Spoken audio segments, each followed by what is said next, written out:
Kahapon narinig lang po namin to sa hearing sa Congress. DOE na rin po ang nagsabi.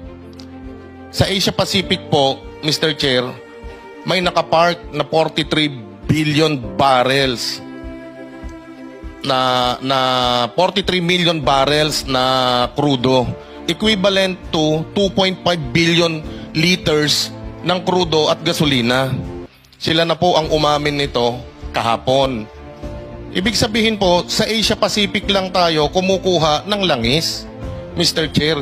Hindi po sa Hormuz, hindi po tayo dumadaan doon, hindi po sa Iran, hindi sa Middle East, dito lang sa Asia Pacific. Pero po, araw-araw, hinuhurmus-hurmus tayo, hinuhokus-pokus nitong si Secretary Garinat ng Department of Energy.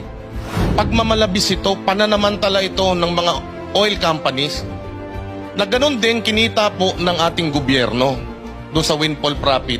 Dahil nga po doon sa value-added tax, kung mas mataas ang base price, mas mataas po yung value-added tax na makukuha natin. So, ibig sabihin po, Mr. Chair, ang gumawa ng krisis, yung mga oil companies at ang gobyerno, hindi po ang Iran. Kasi may makukuhanan naman po pala na mababa dito sa Asia Pacific.